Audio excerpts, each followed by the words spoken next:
Hey everyone. So my wife 32F and I 34M have been together 18 years but have been arguing recently about the responsibilities within our marriage and we can't seem to agree. I work full-time and my wife is a stay-at-home mother. We have 2 children, one is in school full-time and the other goes to preschool 2.5 days a week. Recently my wife has been sending me the stupid TikToks that always say your wife is your partner, not your mom, and essentially boil down to men should help out round the house, help with the kids and pick up after themselves. A sentiment I generally agree with. This usually comes with a side of you don't value what I do, to look after the kids and plan everything, etc. Now to be clear, I am not against helping out round the house and helping get the kids to bed, and brush their teeth and cook meals. I do help with this stuff every day. I feel like all I do is work, because the second I finish work, I have kids to help with because she has had them all day. My position is, that she is right when she says kids are work, and I can appreciate that after a day of being with them all day, that she is probably tired of kids. But I have also been at work all day too, and it isn't fair to expect me to be sole parent as soon as I'm finished. Then there is the issue of housework. Our house is always a mess, which frustrates me when she complains about having to do all the unpaid labor of managing a household and looking after the kids. Because from my perspective I go to work in a messy house and I finish work in a messy house. I work from home, go into my office for 8 hours, only coming out for the occasional coffee and snack, which means that 90% of my mess is contained to a room only I go in.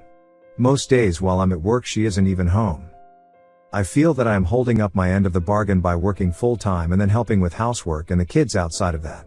But she isn't holding up her end of it by looking after the house and kids while I'm at work. I could understand that she wouldn't get as much done around the house on days when our youngest is home, but on days where she is at preschool, she'd take it as an opportunity to have a break and go shopping with her mom or go visit a friend. Whenever I bring this up or question how much effort she is putting in, I get, you don't appreciate me and I'm not your mother. I'm not saying she should be waiting on me hand and foot as my personal maid, cook and sex doll, not that we ever have sex, because I'm the man, bringing home the bacon. And I really hope I don't come across that way in this post, as that really not what I'm saying. But I am killing myself trying to do everything, yet am being told I'm the problem for treating her like my mother, because I'm expecting her to do her part. What can I do to help her see my side? Update 1.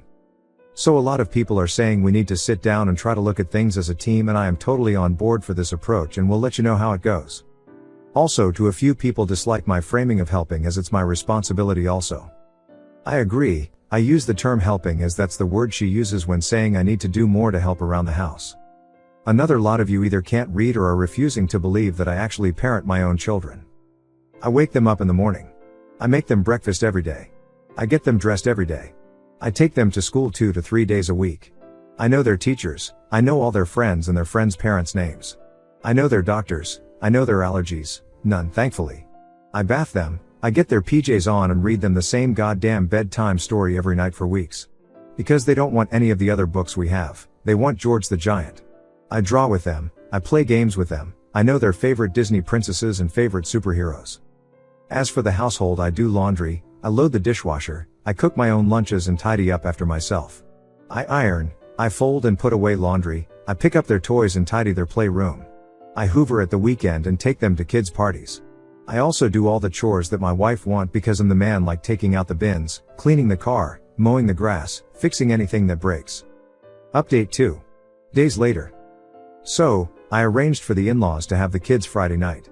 Me and the wife sat down and had a talk.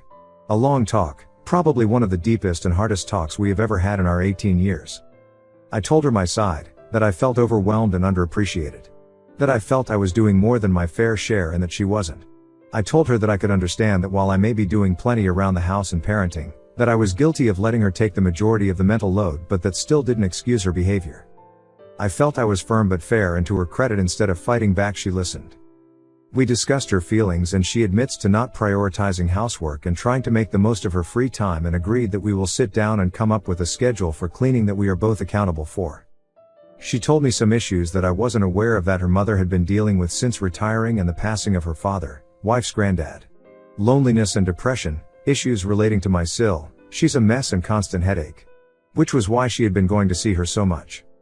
Other feelings she had been having about feeling lost in kids, not having anything for herself, and some depression related to weight gain since having our second child. She has put on 40 to 50 pounds and no longer feels attractive. I told her that I still think she's beautiful but she doesn't. Hence our DB. There were hurt feelings and tears from both of us. So we are taking steps to help. 1. We have both agreed to switch out mornings and evenings. I get the kids up, breakfasts, teeth, dressed and take them to school. She does dinner, bath, bed etc. The next day we switch. This gives us both some mornings/evenings free to do what we want. 2. We are both joining the gym. I too have put on some weight and lost muscle since our second child. Hopefully this helps with her body confidence. 3. We are also arranging with the in-laws to have babysitters once a week for us to start going on regular dates again. For context, the in-laws are our only support. I'm an orphan of abusive, raised by my grandmother, now passed. 4. We have found a cleaning schedule, where you do certain chores throughout the house every day but pick one room to deep clean every day too. With me doing laundry, dishwasher etc. things that take less time. Her doing the deep cleans and general tidying. 5. Most importantly, she is looking to get a job part-time so she can start helping financially, give her some income that isn't from me and give her something to focus on outside of being a mom. As all my wages went into the joint account, I felt like I never had any money as I didn't want to spend and there not be enough to pay the mortgage etc. So I never spent money and resented that she did. So when she gets a job both incomes are going into the joint account, then we are getting a budget together. Making sure there is enough to cover direct debits, then dividing the remaining into accounts for savings and personal accounts for each of us to have our own money that we can spend how we want guilt-free. 6. I'm going to pick up a hobby that gets me out of the house and commute to the office once a week. One thing we discussed was that I was always at home. I didn't do anything other than work and be at home. So we didn't have a lot to talk about, because I didn't go anywhere. It also meant that she never got any alone time at home away from me and the kids and she felt like a nuisance being at home while I'm at work. We took this weekend to spend some time together as a family, took the kids to the park, went to a nature reserve for a picnic and bike rides. Took the kids rock climbing followed by ice cream. It was really nice and we both feel like a weight has been lifted. It's obviously not going to change overnight and we need to work at it. But we have a plan and both seem to want to put in the effort. To everyone who gave me good advice, recommended therapy, we can't afford it until she starts work but we are looking for when she does, commiserated with your own stories or just had a kind word to say. Thank you so much. There were comments that made me cry and so much insight that I hadn't considered. Thank you. To those of you who clearly didn't read my post but instead assumed I was entitled and entirely to blame because I used the word help. Or that I probably didn't know my own children's birthdays and allergies. I feel sorry for you and hope that you get the help you so sorely need. My ex told me he would disappear if I left, and I did it anyway. They found his body yesterday. I dated my ex for 2 years, worst 2 years of my life. There were some good times when he was smart, funny, and even kind. He was charming and courteous to everyone around us, he was friends with pretty much everyone. But he would hit me when he got angry, drunk, or just had a bad day and needed someone to take it out on. Our friends think I'm a klutz who kept tripping and falling, or bumping into doors, or falling off my bike. That's what I told them and they believed me. He gaslit me to make me doubt my own sanity, he called me fat and pushed me to diet to the point of a borderline eating disorder. Even so, I loved him. I wanted to leave, but every time I brought it up, he'd have some excuse. He's begged for my forgiveness, promised to get therapy, give up drinking, pretty much told me what I wanted to hear. He promised to change and never did. Last month, I told him I was leaving and he told me he'd be so sad he'd self-annihilate himself. I fell for it and stayed. Last week, after he beat me up particularly bad, I tried to leave and he said the same thing. I thought he was bluffing, I really did. He'd never made an attempt before, never self-harmed, always seemed to like himself too much to do anything like that. So I left. Packed my shit and went to a motel. Yesterday, after a week of not showing up for his shift, his job contacted the police who conducted a welfare check. He didn't answer the door so they contacted his mom who told them she hadn't seen him. She let them into the apartment using her spare key, and they found him. He was there. Lifeless. He used his ceiling fan. His mom is devastated, our mutual friends are too. They never knew what he did to me, they thought he was a good man. I don't have the heart to tell them. I expected to feel something when I heard the news, but I don't. I feel kinda empty, but I'm not sad.